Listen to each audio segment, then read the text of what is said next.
Come with me to Ninh Binh, Vietnam. Today we're taking a day trip from Hanoi. Before we go to Ninh Binh, we're on our way to an Incense Village, which is on the way. Ninh Binh is actually a far way from Hanoi, so this is a good pit stop that's actually also very beautiful. The village we're visiting is famous for making incense.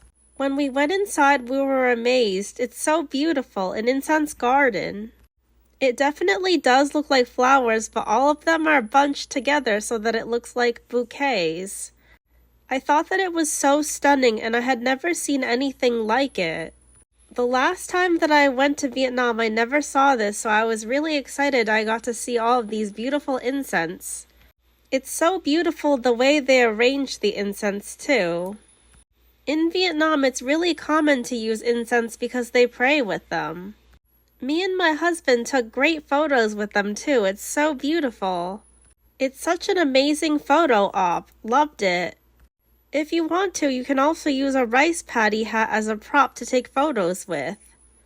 The Incense Village is so beautiful and stunning. I was so excited that we got to go because I didn't go the first time that I went to Vietnam. I was so glad that they did it as a combo if you went to Ninh Binh. Here I'm wearing the rice paddy hat. They also taught us the process of how they made the incense sticks. Here my husband is demonstrating how to dip them into the red dye.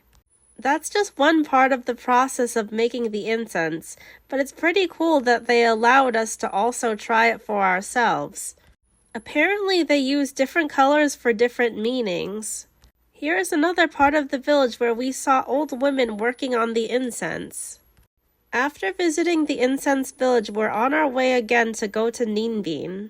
As I mentioned earlier, it's a long ride, but luckily our tour guides will drive us the whole way. Finally, we have arrived to Ninh Binh and we're going to do some sightseeing. Historically, Ninh Binh is very important to the Vietnamese because it was one of their first capitals. They actually have several capitals. It's very beautiful here, and upon entering, I had to take a bunch of photos. We walked around with our tour guide and we saw this guy with a cow.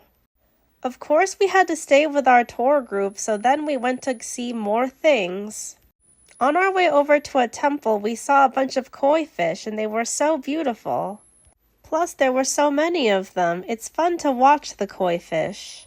By the way, you do have to protect your modesty here, so before I went in, they did give me a wrap to use as a skirt because I was wearing shorts that day. This place is very beautiful and historic looking.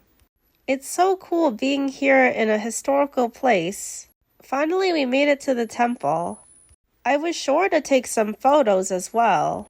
When visiting the historical temples, we actually are allowed to take videos and photos, which I actually did. We got to walk through the temple as well, although you do have to be kind of quiet. Around the time we went to Vietnam, it was really warm outside. It was actually in the summertime in July. It was super hot actually. Fair warning, I think it's nicer out in the spring, which I've been in the spring as well. It's really hot. After that, we went kayaking. If you didn't know it, Ninh Binh is also similar to Halong Bay, that they have the giant limestone cliffs. You can see them when you go kayaking, and it's a lot of fun. It's really beautiful along the way. We actually saw this restaurant on the way, right on the water. That sounds really nice. It's probably very relaxing eating right by the water.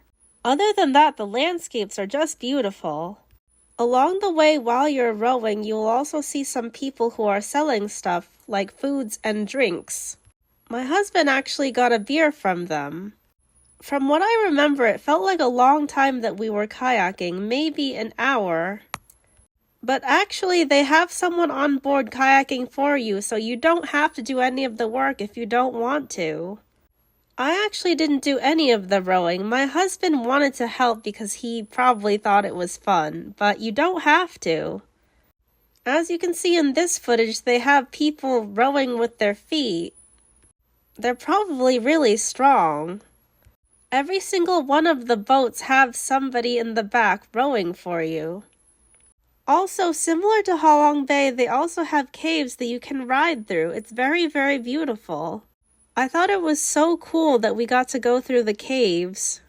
The caves are also very large as well. It was very impressive. It's also very beautiful, and I got some great photographs. And no, when you go into the cave, it's not pitch black. Since the caves are lit, you can see how beautiful it is inside. As you can see, like I said, the caves are really large. It's very cool, and I think we went through a few of the caves on our whole kayaking trip as well. Also, as I mentioned, Ninh Binh is very hot because it's the summer, so make sure you wear sunscreen. I would find it very tough to be rowing in the heat. Luckily, I didn't. My husband took this funny picture with the seaweed from the water. Overall, I found the experience very relaxing and beautiful. So much fun! After that, we returned to Hanoi and walked around for the night. Like and subscribe if you enjoyed this. Thanks for watching!